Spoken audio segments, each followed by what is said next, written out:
মাননীয় প্রধানমন্ত্রী আজকে এখানে নেই।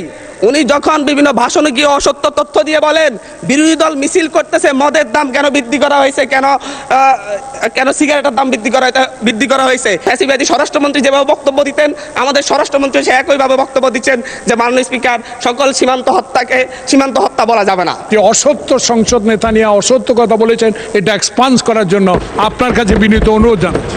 মাননীয় সংসদ নেতার কথা যদি বলেন প্রধানমন্ত্রীও ভুল করতে পারেন।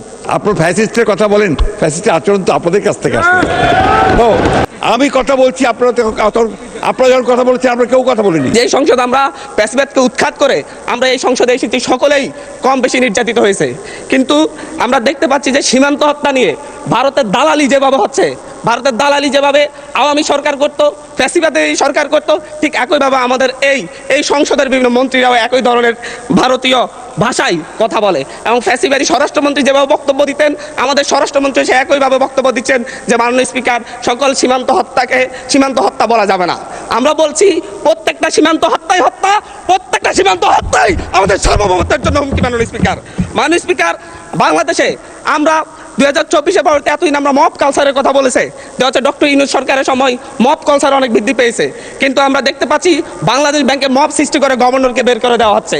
আমরা দেখতে পাচ্ছি বাসুসে মব সৃষ্টি করে বাসুসের এমডিকে বের করে দেওয়া হয়েছে। কেন সরকার ক্ষমতায় আছে, সরকার কেন মব সৃষ্টি করে বের করতে হবে? সরকার তো তাদেরকে প্রত্যাহার করে নিলেই বা চুক্তিভিত্তিক চাকরি নিয়োগ বাতিল করলে হয়ে যায়। এই ক্ষেত্রে সরকার মবের আশ্রয় নিয়েছে।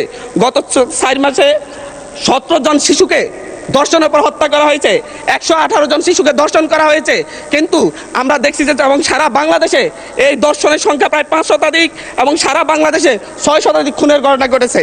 আমরা স্বরাষ্ট্রমন্ত্রীকে এখানে প্রেমজনিত একটা শিবির নেতার ব্যাপারে আমরা এখানে বিবৃতি দিতে দেখেছি, কিন্তু মাননীয় স্পিকার আমরা ওনার নিজ আসনে ডাকাতির পরে মা মেয়েকে যে ধর্ষণের ঘটনা ঘটছে সেটার বিবৃতি আমরা এই সংসদে দেখি না। মাননীয় স্পিকার বাংলাদেশের ন্যায় বিচার সুবিচারের কথা বললে সেটা যদি হচ্ছে একপাক্ষিক হয়ে যায়, দলীয় হয়ে যায়, তারও বড় সমস্যা।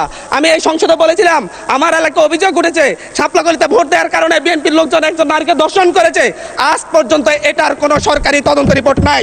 এই ব্যাপারে আমাদের স্বরাষ্ট্রমন্ত্রী এখানে দাঁড়িয়ে কোনো ব্যাখ্যা দিবেন কিনা মাননীয় স্পিকার আমি জানি না।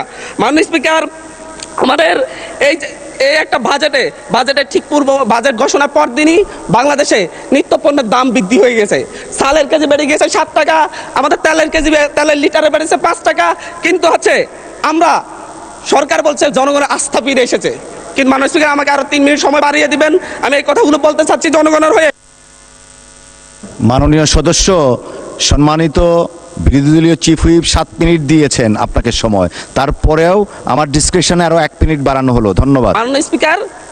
মাননীয় স্পিকার সরকারের এই বাজেটের উপর যে জনগণের আস্থা নেই, ব্যবসায়ীদের আস্থা নেই, তার প্রমাণ বাজেটে খাদ্যপণ্যের দাম কমানোর একদিন ঠিক অব্যাহতি পরেই চালের দাম, ডাইলের দাম খুচরা বাজারে বেড়ে যাওয়া। মাননীয় স্পিকার আমাদের মাননীয় প্রধানমন্ত্রী আজকে এখানে নেই।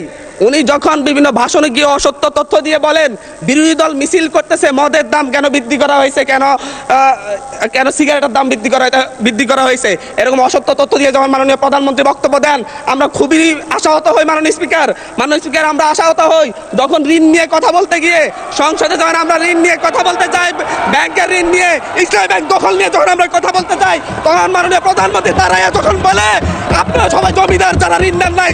এর মধ্য দিয়ে মূলত মাননীয় প্রধানমন্ত্রী ঋণ খেলাপিদেরকে উৎসাহিত করেন। মাননীয় স্পিকার আমরা এই ধরনের সংসদ আর চাই না। ধন্যবাদ মাননীয় সদস্য, ধন্যবাদ। একটু বসেন আপনি একটু বসেন জি, একটু আরো 3-4 জন দাঁড়িয়েছে, আমি আপনাকে ডাকবো। সবাই একটু ধৈর্য সহকারে বসি আমরা please. Thank you. Mister Zainul Abedin Faruk মাননীয় সদস্য। অর্ডারে আপনার ডিসকাশন আছে, আপনি এটা দিতে পারেন, যেহেতু সংসদ নেতাকে নিয়ে কথা বলা হয়েছে।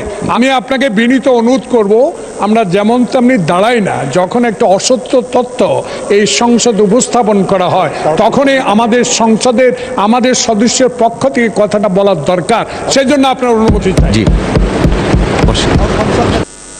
জি জয়নুল আবেদিন ফারুক সাহেব। মাননীয় স্পিকার 2 মিনিট। আমরা এই সংসদকে কার্যকর করার জন্য উভয় পক্ষে একটা সম্মতিতে এসেছি।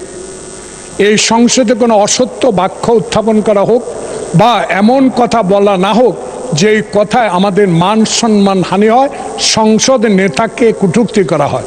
এ বিষয়ে আজকে নতুন প্রজন্মের জুলাই আন্দোলনের নেতা, উনি আমাদের নোয়াখালী অঞ্চলের মাননীয় সংসদ সদস্য, উনি একটি বক্তব্য রেখেছেন।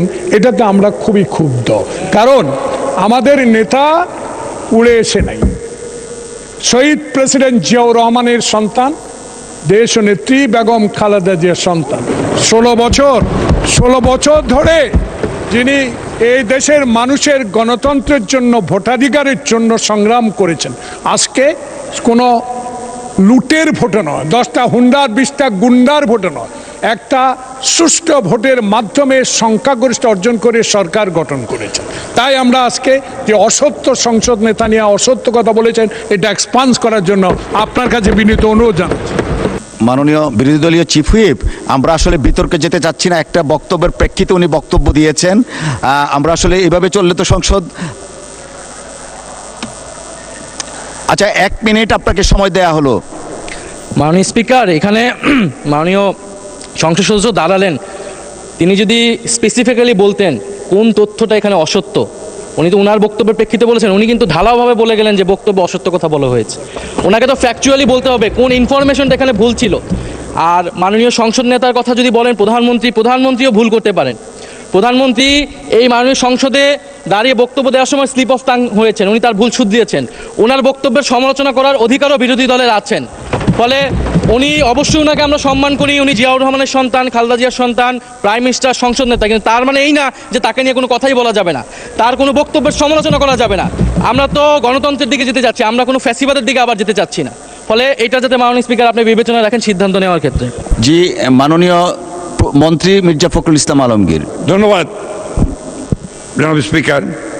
আমাদের মাননীয় ডেপুটি দুঃখিত বিরোধী দলের হুইপ, যে চিফ হুইপ যে কথাটা বললেন, আমার মনে হয় সত্য নয়, সঠিক নয়। কারণ আমাদের মাননীয় সংসদ সদস্য যে বক্তব্য দিয়েছেন, বিরোধী দলের, সেই বক্তব্যের মধ্যে তিনি সুনির্দিষ্টভাবেই বলেছেন যে আমাদের সংসদ নেতা, প্রধানমন্ত্রী, তিনি অসত্য বক্তব্য দিয়েছেন।